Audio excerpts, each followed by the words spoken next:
আমরা আজকে শুনব চাঁদের পাহাড়ের পরবর্তী পর্ব, পর্ব 4। স্টেশনে জলেরই বড় কষ্ট। ট্রেন থেকে যে জল দেয় তাতে রান্না খাওয়া কোনো রকমে চলে, স্নান আর হয় না।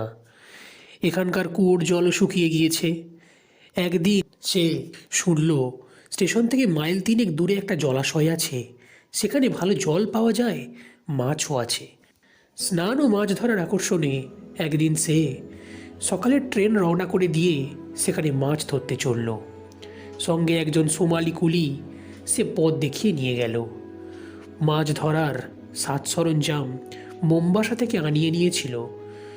জলাশয়টা মাঝারি গোছের, চারধারে উঁচু ঘাসের বন, ইউকা গাছ, কাছেই একটা অনুচ্চ পাহাড়।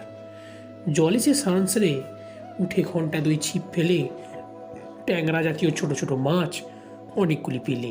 মাছ অদৃষ্টে জোটেনি অনেক দিন, কিন্তু আর বেশি দেরি করা চলবে না, কারণ আবার বিকেলে 4টের মধ্যে স্টেশনে পৌঁছানো চাই।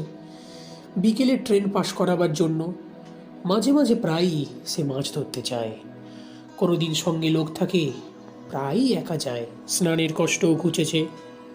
গ্রীষ্মকাল ক্রমেই প্রখর হয়ে উঠল। আফ্রিকার দারুণ গ্রীষ্ম। বেলা 9টার পর থেকে আর রোদে যাওয়া যায় না। 11টার পর থেকে শঙ্করের মনে হয় যেন দিক বিদিক দাউ দাউ করে চলছে। তবুও সে ট্রেনের লোকের মুখে শুনল মধ্য আফ্রিকা ও দক্ষিণ আফ্রিকার গরমের কাছে এ নাকি কিছুই নয়। শীঘ্রই এমন একটা ঘটনা ঘটল যা থেকে শঙ্করের জীবনের গতির মোড় ঘুরে অন্য পথে চলে গেল। একদিন সকালের দিকে শঙ্কর মাছ ধরতে গিয়েছিল। যখন ফিরছে তখন বেলা 3টে। স্টেশন যখন আর মাইলটা গেছে, তখন শঙ্করের কানে গেল সেই রৌদ্রদগ্ধ প্রান্তরের মধ্যে কি যেন কোথায় অস্ফুট আর্তস্বরে কি বলছে। কোন দিক থেকে শটটা আসছে লক্ষ্য করে কিছু দূরে যেতেই দেখলে একটা ইউকা গাছের নিচে স্বল্পমাত্র ছায়াটুকুতে কে একজন বসে আছে। শঙ্কর দ্রুত পদে তার কাছে গেল। লোকটা ইউরোপিয়ান, পরনে তালি দেওয়া ছিন্ন ও মলিন কোট প্যান্ট, এক মুখ লাল দাড়ি, বড় বড় চোখ, মুখের গড়ন বেশ সুশ্রী, দেহও বেশ বলিষ্ঠ ছিল বোঝা যায়, কিন্তু সম্ভবত রোগে কষ্টে ও অনাহারে বর্তমানে শীর্ণ। লোকটা গাছের গুঁড়ি হেলান দিয়ে অবসন্নভাবে পড়ে আছে।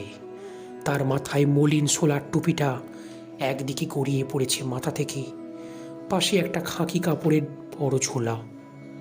শঙ্কর ইংরেজিতে জিজ্ঞাসা করলে, তুমি কোথা থেকে আসছো? লোকটা কথার উত্তর না দিয়ে মুখের কাছে হাত নিয়ে গিয়ে জলপানের ভঙ্গি করে বলল, একটু জল, জল। শঙ্কর বললে, এখানে তো জল নেই, আমার উপর ভর দিয়ে স্টেশন পর্যন্ত আসতে পারবে? অতি কষ্টে খানিকটা ভর দিয়ে এবং শেষের দিকে একরকম শঙ্করের কাঁধে চেপে লোকটা প্ল্যাটফর্মে পৌঁছলো। ওকে আনতে দেরি হয়ে গেল। বিকেলের ট্রেন ওর অনুপস্থিতিতেই চলে গিয়েছে। ও লোকটাকে স্টেশন ঘরে বিছানা পেতে শোয়ালো, জল খাইয়ে সুস্থ করলো, কিছু খাদ্যও এনে দিলে। সে খানিকটা চাঙ্গা হয়ে উঠল বটে, কিন্তু শঙ্কর দেখলে লোকটার ভারী জ্বর হয়েছে। অনেক দিনের অনিয়মে, পরিশ্রমে, অনাহারে তার শরীর একেবারে ভেঙে গিয়েছে। 2-4 দিনে সে সুস্থ হবে না। লোকটা একটু পরে পরিচয় দিলে। তার নাম ডিওগো আলভারেজ, যাতে পর্তুগিজ, তবে আফ্রিকার সূর্যে তার বর্ণ তামাটে করে দিয়েছে। রাত্রে ওকে স্টেশনে রাখলে শঙ্কর, কিন্তু ওর অসুখ দেখে সে পড়ে গেল বিপদে। এখানে ওষুধ নেই, ডাক্তার নেই, সকালের ট্রেন মোম্বাসার দিকে যায় না, বিকেলের ট্রেন গার্ড রোগীকে তুলে নিয়ে যেতে পারে, কিন্তু রাত কাটাতে এখনও অনেক দেরি। বিকেলের গাড়িখানা স্টেশনে এসে যদি পাওয়া যেত তবে তো কথাই ছিল না। শঙ্কর রোগীর পাশে রাত জেগে বসে রইল। লোকটির শরীরে কিছু নেই, খুব সম্ভবত কষ্ট ও অনাহার ওর অসুখের কারণ। দূর বিদেশে ওর কেউ নেই, শঙ্কর না দেখলে ওকে দেখবে কি? বাল্যকাল থেকেই পরের দুঃখ সহ্য করতে পারে না সে। শঙ্কর যেভাবে সারা রাত তার সেবা করলে তার কোনো আপনার লোক ওর চেয়ে বেশি কিছু করতে পারতো না। উত্তর পূর্ব কোণের অনুচ্চ পাহাড় শ্রেণীর পিছন থেকে চাঁদ উঠছে যখন, সে রাত্রে ঝমঝম করছে নিস্তব্ধ নিশীথ রাত্রি, তখন হঠাৎ প্রান্তরের মধ্যে ভীষণ সিংহ গর্জন শোনা গেল।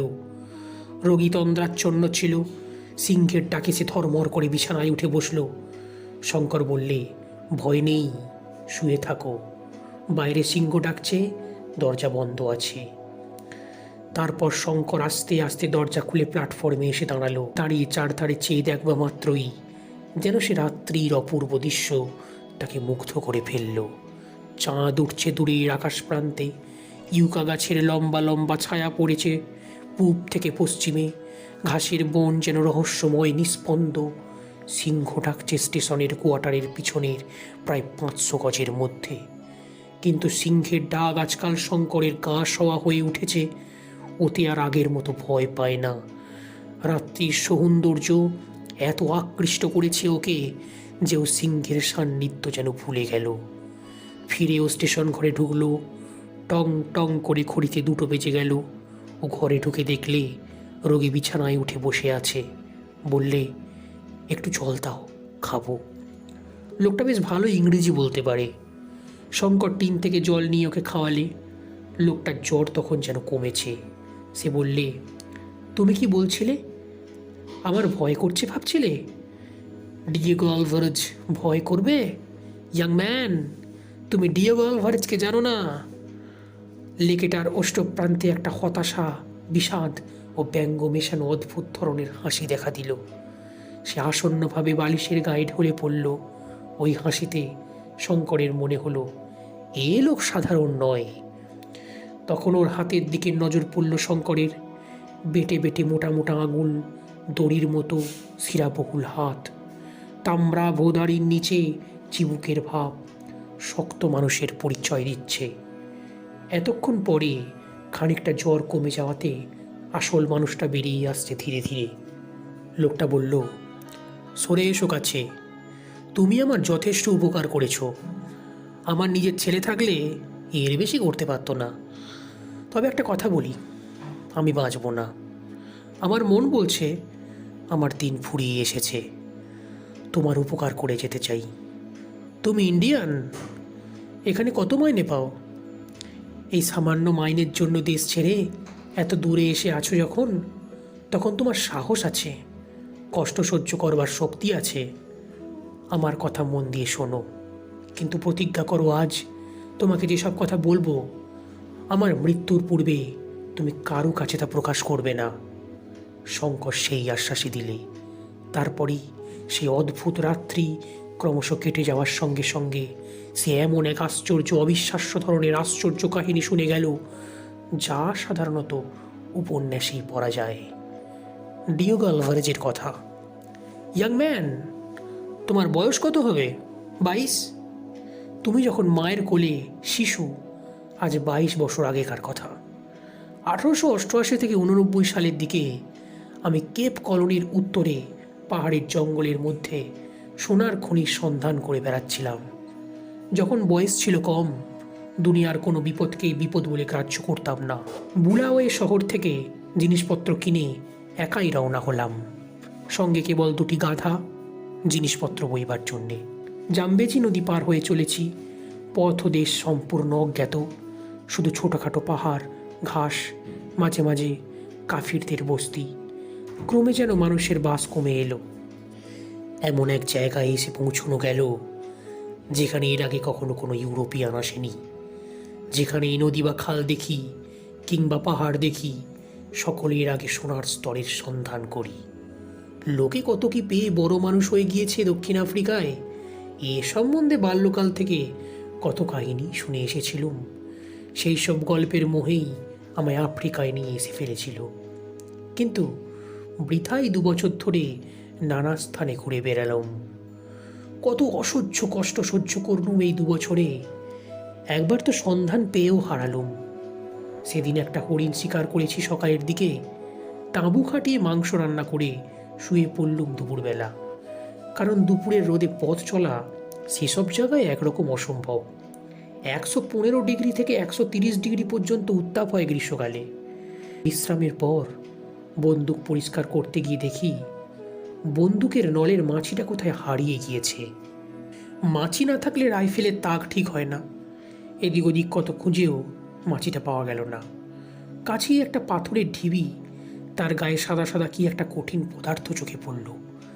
ঢিবিটার গায়ে সে জিনিসটা নানা স্থানে আছে। বেছে বেছে তারই একটি দানা সংগ্রহ করে ঘষে মেজে নিয়ে আপাতত সেটাকেই মাছি করে রাইফেলের নলের আগায় বসিয়ে নিলাম। তারপর বিকেলে সেখান থেকে আবার উত্তরমুখে রওনা হয়েছি। কোথায় তাঁবু ফেলেছিলাম সে কথা ক্রমেই ভুলে গিয়েছি। দিন 15 পরে একজন ইংরেজের সঙ্গে সাক্ষাৎ হলো। সেও আমার মতো সোনা খুঁজে বেড়াচ্ছে। তার সঙ্গে দুজন মাটাবেল কুলি ছিল। পরস্পরকে পেয়ে আমরা খুশি হলাম। তার নাম জিম কার্টার।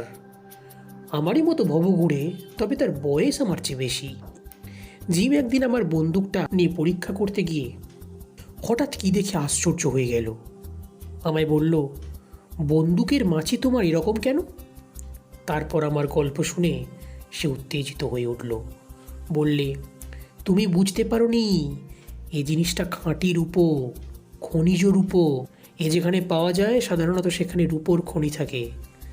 আমার আন্দাজ হচ্ছে 1 টন পাথর থেকে সেখানে অন্তত 9000 আউন্স রূপো পাওয়া যাবে। সে জায়গায় এক্ষুনি চলো আমরা যাই। এবার আমরা লক্ষপতি হয়ে যাব। সংক্ষেপে বলি। তারপর কার্টারকে সঙ্গে নিয়ে আমি যে পথে এসেছিলুম সেই পথে আবার এলাম। কিন্তু 4 মাস ধরে কত চেষ্টা করে, কত অসহ্য কষ্ট পেয়ে, কতবার বিরাট দিগদিশাহীন মরুভূমিবৎ ভেল্ডের মধ্যে পথ হারিয়ে মৃত্যুর দ্বার পর্যন্ত পৌঁছেও কিছুতেই আমি সে স্থান নির্ণয় করতে পারলাম না। যখন সেখান থেকে সেবার তাঁবু উঠিয়ে দিয়েছিলুম, অত লক্ষ্য করিনি জায়গাটা। আফ্রিকার ভেল্ডে কোনো চিহ্ন বড় একটা থাকে না, যার সাহায্যে পুরনো জায়গা খুঁজে বার করা যায়। সবাই যেন একরকম। অনেকবার হয়রান হয়ে শেষে আমরা রূপোর খনির আশা ত্যাগ করে গুয়াই নদীর দিকে চললাম। জিম কার্টার আমাকে আর ছাড়লে না। তার মৃত্যু পর্যন্ত আমার সঙ্গে ছিল। তার সে শোচনীয় মৃত্যুর কথা ভাবলে এখনও আমার কষ্ট হয়। তৃষ্ণার কষ্টই এ ভ্রমণের সময় সবচেয়ে বেশি বলে মনে হয়েছে আমাদের কাছে। তাই এখন থেকে আমরা নদীপথ ধরে চলব, এই স্থির করা গেল। বনে জন্তু শিকার করে খাই, আর মাঝে মাঝে কাফির বস্তি যদি পাই সেখান থেকে মিষ্টি আলু, মুরগি প্রভৃতি সংগ্রহ করি। একবার অরেঞ্জ নদী পার হয়ে প্রায় 50 মাইল দূরবর্তী একটা কাফির বস্তিতে আশ্রয় নিয়েছি। সেই দিন দুপুরের পরে কাফির বস্তির একটা মোড়লের মেয়ে হঠাৎ ভয়ানক অসুস্থ হয়ে পড়ল। আমরা দেখতে গেলাম। 5-6 বছরের একটা ছোট্ট উলঙ্গ মেয়ে মাটিতে পড়ে গড়াগড়ি দিচ্ছে। তার পেটে নাকি ভয়ানক ব্যথা। সবাই কাঁদছে, ওদাপাদাপি করছে। মেয়েটার ঘাড়ে নিশ্চয়ই দানও চেপেছে, ওকে মেরে না ফেলে ছাড়বে না। তাকে ও তার বাপ মাকে জিজ্ঞেস করে এইটুকু জানা গেল, সে বনের ধারে গিয়েছিল, তারপর থেকে তাকে ভূতে পেয়েছে। আমি ওর অবস্থা দেখে বুঝলাম কোনো বনের ফল বেশি পরিমাণে খেয়ে ওর পেট কামড়াচ্ছে। তাকে জিজ্ঞাসা করা হলো কোনো বনের ফল সে খেয়েছিল কি না। সে বললে হ্যাঁ খেয়েছিল। কাঁচা ফল? মেয়েটা বলল ফল নয়, ফলের বীজ। সে ফলের বীজই খাদ্য। 1 ডোজ হোমিওপ্যাথিক ওষুধে তার ভূত ছেড়ে গেল। আমাদের সঙ্গে ওষুধের বাক্স ছিল। গ্রামে আমাদের খাতির হয়ে গেল খুব। 15 দিন আমরা সেগামের সর্দারের অতিথি হয়ে রইলাম। ইলান্ড হরিণ শিকার করি আর রাত্রে কাফিরদের মাংস খেতে নিমন্ত্রণ করি। বিদায় নেবার সময় কাফির সর্দার বললে, তোমরা সাদা পাথর খুব ভালোবাসো না? বেশ খেলবার জিনিস, নেবে সাদা পাথর? দাঁড়াও দেখাচ্ছি। একটু পরে সে একটা ডুমরু ফলের মতো বড় সাদা পাথর আমাদের হাতে এনে দিলে। জিম ও আমি বিস্ময়ে চমকে উঠলুম। জিনিসটা হিরে, খনি বা খনির উপরকার পাথর, মৃত্তিকা স্তর থেকে পাওয়া পালিশ না করা হীরের টুকরো। কাফির সর্দার বললে, এটা তোমরা নিয়ে যাও। ওই যে দূরের বড় পাহাড় দেখছো, ধোঁয়া ধোঁয়া, এখান থেকে হেঁটে গেলে একটা চাঁদের মধ্যে ওখানে পৌঁছে যাবে। ওই পাহাড়ের মধ্যে এরকম সাদা পাথর অনেক আছে বলে শুনেছি। আমরা কখনো যাইনি, জায়গা ভালো না। ওখানে বুনিপ বলে উপদেবতা আছে, অনেক চাঁদ আগেকার কথা। আমাদের গ্রামের 3জন সাহসী লোক কারো বারণ না শুনে ওই পাহাড়ে গিয়েছিল, আর ফেরেনি। আর একবার একজন তোমাদের মতো সাদা মানুষ এসেছিল, সেও অনেক অনেক চাঁদ আগে। আমরা দেখিনি, আমাদের বাপ ঠাকুরদাদের আমলের কথা। সে গিয়েও আর ফেরেনি। কাফির গ্রাম থেকে বার হয়েই আমরা ম্যাপ মিলিয়ে দেখলাম দূরের ধোঁয়া ধোঁয়া অস্পষ্ট ব্যাপারটা হচ্ছে রিক টার্সভেল্ড পর্বতশ্রেণী, দক্ষিণ আফ্রিকার সর্বাপেক্ষা বন্য, অজ্ঞাত, বিশাল ও বিপদসংকুল অঞ্চল। দু একজন দুর্ধর্ষ দেশ আবিষ্কারক বা ভৌগোলিক বিশেষজ্ঞ ছাড়া কোনো সভ্য মানুষ সে জঙ্গলে পদার্পণ করেনি। ওই বিস্তীর্ণ বন পর্বতের অধিকাংশ স্থানই সম্পূর্ণ অজানা। তার ম্যাপ নেই, তার কোথায় কি আছে কেউ বলতে পারে না। জিম কার্টার ও আমার রক্ত চঞ্চল হয়ে উঠল। আমরা দুজনেই তখন স্থির করলাম, ওই অরণ্য পর্বতমালা আমাদেরই আগমনের প্রতীক্ষায় তার বিপুল রত্নভাণ্ডার লোকচক্ষুর আড়ালে গোপন করে রেখেছে। ওখানে আমরা যাবই। কাফির গ্রাম থেকে রওনা হবার প্রায় 17 দিন পরে আমরা পর্বত শ্রেণীর পাদদেশে নিবিড় বনে প্রবেশ করলাম। আগেই বলেছি, দক্ষিণ আফ্রিকার অত্যন্ত দুর্গম প্রদেশে এই পর্বতশ্রেণী অবস্থিত। জঙ্গলের কাছাকাছি কোনো কাফির বস্তি পর্যন্ত আমাদের চোখে পড়ল না। জঙ্গল দেখে মনে হলো কাঠুরিয়ার কুঠার আজ পর্যন্ত এখানে প্রবেশ করেনি। সন্ধ্যার কিছু আগে আমরা জঙ্গলের ধারে এসে পৌঁছেছিলাম। জিম কার্টারের পরামর্শ মতো সেইখানেই আমরা রাত্রে বিশ্রামের জন্য তাঁবু খাটালাম। জিম জঙ্গলের কাঠ কুড়িয়ে আগুন জ্বালালে আমি লাগলাম রান্নার কাজে। সকালের দিকে এক জোড়া পাখি মেরেছিলাম, সেই পাখি ছাড়িয়ে আর রোস্ট করব, এই ছিল মতলব। পাখি ছাড়ানোর কাজে একটু ব্যস্ত আছি, এমন সময় জিম বললে, পাখি রাখো, 2 পেয়ালা কফি করো তো আগে। আগুন জ্বালাই ছিল, জল গরম করতে গিয়ে আবার পাখি ছাড়াতে বসেছি। এমন সময় সিংহের গর্জন একেবারে অতি নিকটে শোনা গেল। জিম বন্দুক নিয়ে বেরুলো। আমি বললুম, অন্ধকার হয়ে আসছে, বেশি দূরে যেও না। তারপরে আমি পাখি ছাড়াচ্ছি। কিছু দূরে জঙ্গলের বাইরেই 2বার বন্দুকের আওয়াজ শুনলাম। একটুখানি থেমে আবার একটা আওয়াজ, তারপরেই সব চুপ। মিনিট 10 কেটে গেল। জিম আসে না দেখে আমি নিজের রাইফেলটা নিয়ে যেদিক থেকে আওয়াজ আসছিল সেদিক থেকে একটু যেতেই দেখি জিম আসছে। পিছনে কি একটা ভারী মতো টেনে আনছে। আমায় দেখে বললে, ভারী চমৎকার ছালখানা, জঙ্গলের ধারে ফেলে রাখলে হায়নাতে সাবার করে দেবে। তাঁবুর কাছে টেনে নিয়ে যাই, চলো। দুজনে টেনে সিংহের প্রকাণ্ড দেহটা তাঁবুর আগুনের কাছে নিয়ে এসে ফেললাম। তারপর ক্রমে রাত হলো। খাওয়া দাওয়া সেরে আমরা শুয়ে পড়লুম। অনেক রাত্রে সিংহের গর্জনে ঘুম ভেঙে গেল। তাঁবু থেকে অল্প দূরেই সিংহ ডাকছে, অন্ধকারে বোঝা গেল না ঠিক কত দূরে। আমি রাইফেল নিয়ে বিছানায় উঠে বসলাম। জিম শুধু একবার বললে, সন্ধ্যাবেলার সেই সিংহটার জুড়ি, বলেই সে নির্বিকারভাবে পাশ ফিরে শুয়ে ঘুমিয়ে পড়ল। আমি তাঁবুর বাইরে এসে দেখি আগুন নিভে গিয়েছে। পাশে কাঠকুটো ছিল, তাই দিয়ে আবার জোর আগুন জ্বালালাম। তারপর আবার এসে শুয়ে পড়লাম। পরদিন সকালে উঠে জঙ্গলের মধ্যে ঢুকে গেলাম। কিছু দূরে গিয়ে কয়েকজন কাফিরের সঙ্গে দেখা হলো। তারা হরিণ শিকার করতে এসেছে। আমরা তাদের তামাকের লোভ দেখিয়ে কুলি ও পথপ্রদর্শক হিসেবে সঙ্গে নিতে চাইলাম। তারা বললে, তোমরা জানো না তাই ও কথা বলছো, এই জঙ্গলে মানুষ আসে না, যদি বাঁচতে চাও তো ফিরে যাও।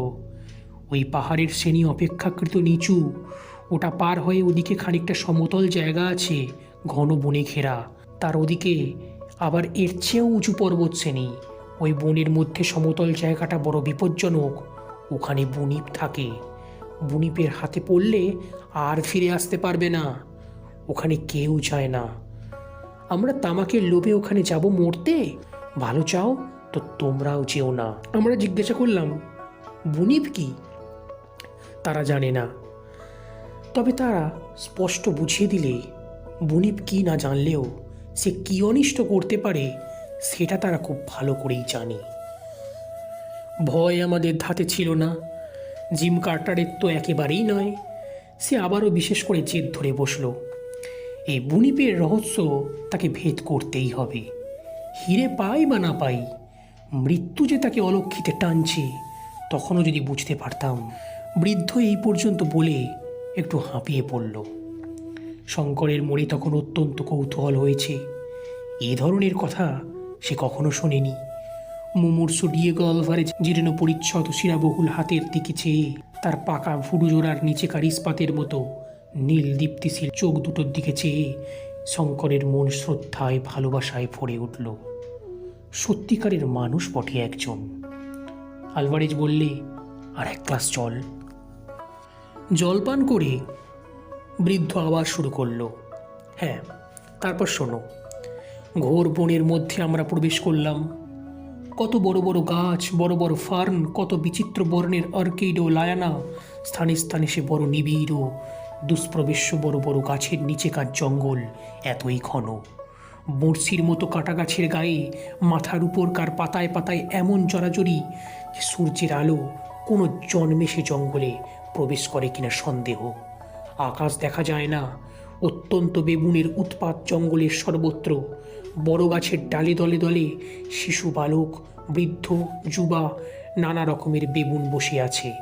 অনেক সময় দেখলাম মানুষের আগমন তারা গ্রাহ্য করে না। দাঁত খিচিয়ে ভয় দেখায়। দু একটা বুড়ো সর্দার বেবুন সত্যিই হিংস্র প্রকৃতির। হাতে বন্দুক না থাকলে তারা অনায়াসেই আমাদের আক্রমণ করত। জিম কার্টার বললে, অন্তত আমাদের খাদ্যের অভাব হবে না কখনো এই জঙ্গলে। 7-8 দিন সেই নিবিড় জঙ্গলে কাটল। জিম কার্টার ঠিকই বলেছিল। প্রতিদিন একটি করে বেবুন আমাদের খাদ্য যোগান দিতে দেহপাত করত। উঁচু পাহাড়টা থেকে জঙ্গলের নানা স্থানে ছোট বড় ঝর্ণা নেমে এসেছে, সুতরাং জলের অভাব ঘটল না। একবার কিন্তু এতে বিপদও ঘটেছিল। একটা ঝর্ণার ধারে দুপুরবেলায় এসে আগুন জ্বেলে বেবুনের দাপনা ঝলসার ব্যবস্থা করছি। জিম গিয়ে তৃষ্ণার ঝোঁকে ঝর্ণার জল পান করল। তার একটু পরেই তার ক্রমাগত বমি হতে শুরু করলো। পেটে ভয়ানক ব্যথা। আমি একটা বিজ্ঞান জানতাম। আমার সন্দেহ হওয়াতে ঝর্ণার জল পরীক্ষা করে দেখি জলে খনিজ আর্সেনিক মেশানো আছে। উপর পাহাড়ের আর্সেনিকের স্তর ধুয়ে ঝর্ণা নেমে আসছে নিশ্চয়। হোমিওপ্যাথিক বাক্স থেকে প্রতিষেধক ওষুধ দিতে সন্ধ্যার দিকে জিম সুস্থ হয়ে উঠল।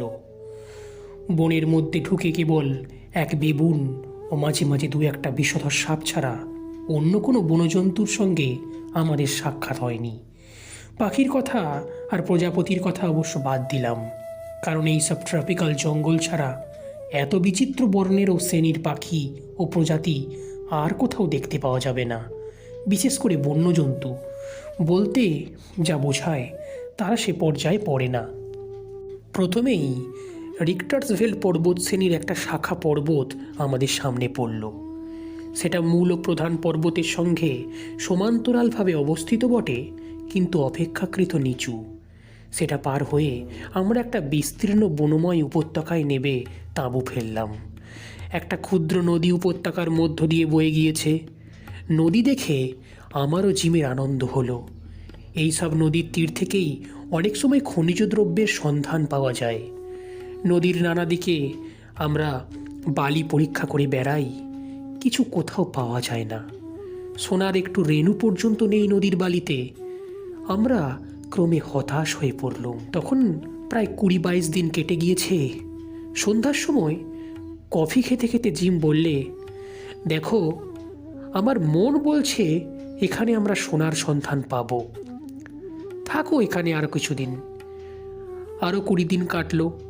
বেবুনের মাংস অসহ্য ও অত্যন্ত অরুচিকর হয়ে উঠেছে। জিমের মতো লোকও হতাশ হয়ে পড়ল। আমি বললাম, আর কেন জিম, চলো ফিরি এবার। কাফির গ্রামে আমাদের ঠকিয়েছে, এখানে কিছু নেই।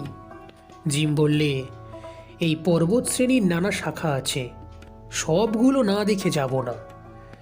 একদিন পাহাড়ি নদীটার খাতের ধারে বসে বালি চালতে চালতে পাথরের নুড়ির রাশির মধ্যে অর্ধপ্রথিত একখানা হলদে রঙের ছোট পাথর আমি ও জিম একসঙ্গেই দেখতে পেলাম। দুজনেই তাড়াতাড়ি সেটা কুঁড়ে তুললাম। আমাদের মুখে আনন্দে ও বিস্ময়ে উজ্জ্বল হয়ে উঠল। জিম বললে, ডিওগো, পরিশ্রম এতদিনে সার্থক হলো, চিনেছ তো? আমিও বুঝেছিলাম, বললাম, হ্যাঁ, কিন্তু নদীর স্রোতে ভেসে আসা জিনিসটা খনির অস্তিত্ব নেই এখানে। পাথরখানা দক্ষিণ আফ্রিকার বিখ্যাত হলদে রঙের হীরের জাত। অবশ্য খুব আনন্দের কোনো কারণ ছিল না, কারণ এতে মাত্র এটাই প্রমাণ হয় যে এই বিশাল পর্বত শ্রেণীর কোনো অজ্ঞাত দুর্গম অঞ্চলে হলদে হীরের খনি আছে। নদীর স্রোতে ভেসে এসেছে তা থেকে একটা স্তরের একটা টুকরো। সে মূল খনি খুঁজে বার করা অমানসিক পরিশ্রম, ধৈর্য ও সাহস সাপেক্ষ। সে পরিশ্রম, সাহস ও ধৈর্যের অভাব আমাদের ঘটত না। কিন্তু যে দৈত্য ওই রহস্যময় কোনো পর্বতের অমূল্য হীরক খনির প্রহরী, সে সম্পূর্ণ অপ্রত্যাশিতভাবে আমাদের বাধা দিলে। একদিন আমরা বনের মধ্যে একটা পরিষ্কার জায়গায় বসে সন্ধ্যার দিকে বিশ্রাম করছি। আমাদের সামনে সেই জায়গাটাতে একটা তাল গাছ। তাল গাছের তলায় গুঁড়িটা ঘিরে খুব ঘন বনঝোপ। হঠাৎ আমরা দেখলাম কিসে যেন অত বড় তাল গাছটা এমন নাড়া দিচ্ছে যে তার উপরকার শুকনো ডালপালাগুলো খড়খড় করে নড়ে উঠছে। আমরা আশ্চর্য হয়ে গেলাম, বাতাস নেই কোনো দিকে, অথচ তাল গাছটা নড়ছে কেন? আমাদের মনে হলো কি যেন তাল গাছের গুঁড়িটা ধরে ঝাঁকি দিচ্ছে। জিম তখনই ব্যাপারটা কি তা দেখতে গুঁড়ির তলায় সেই জঙ্গলটার মধ্যে ঢুকলো। সে ওর মধ্যে ঢুকবার অল্পক্ষণ পরেই আমি একটা আর্তনাদ শুনতে পেয়ে রাইফেল নিয়ে ছুটে গেলুম। ঝোপের মধ্যে ঢুকে দেখি জিম রক্তাক্ত দেহে বনের মধ্যে পড়ে আছে। কোনো ভীষণ বলবান জন্তুতে তার মুখের সামনে থেকে বুক পর্যন্ত ধারালো নখ দিয়ে চিরে ফেলে দিয়েছে, যেমন পুরনো বালিশ ফেরে তুলো বার করে তেমনি। জিম শুধু বলল, সাক্ষাৎ শয়তান, মূর্তিমান শয়তান। হাত দিয়ে ইঙ্গিত করে বললে, পালাও পালাও। তারপরে জিম মারা গেল। তাল গাছের গায়ে দেখি যেন কিসের মোটা শক্ত চোঁচ লেগে আছে। আমার মনে হলো কোনো ভীষণ বলবান জানোয়ার তাল গাছের গায়ে গা ঘষছিল। গাছটা ওরকম নড়ছিল সেই জন্যেই। জন্তুটার কোনো পাত্তা পেলাম না। জিমের দেহ ফাঁকা জায়গায় বার করে আমি রাইফেল হাতে ঝোপের ওপারে গেলাম। সেখানে গিয়ে দেখি মাটির উপরে কোনো অজ্ঞাত জন্তুর পায়ের চিহ্ন, তার মোটে 3টি আঙুল পায়ে। কিছু দূর গেলাম পায়ের চিহ্ন অনুসরণ করে। জঙ্গলের মধ্যে কিছু দূর গিয়ে গুহার মুখে পদচিহ্নটা ঢুকে গেল। গুহার প্রবেশ পথের কাছে শুকনো বালির উপর ওই অজ্ঞাত ভয়ঙ্কর জানোয়ারটার বড় বড় 3 আঙুলে খাবার দাগ রয়েছে। তখন অন্ধকার হয়ে এসেছে। সেই জনহীন অরণ্যভূমি ও পর্বত বৃষ্টিত অজ্ঞাত উপত্যকায় একা দাঁড়িয়ে আমি এক অজ্ঞাততর ভীষণ বলবান জন্তুর অনুসরণ করছি। ডাইনে চেয়ে দেখি প্রায়ান্ধকার সন্ধ্যায় সুউচ্চ ব্যাসাল্টের দেওয়াল খাড়া হয়েছে।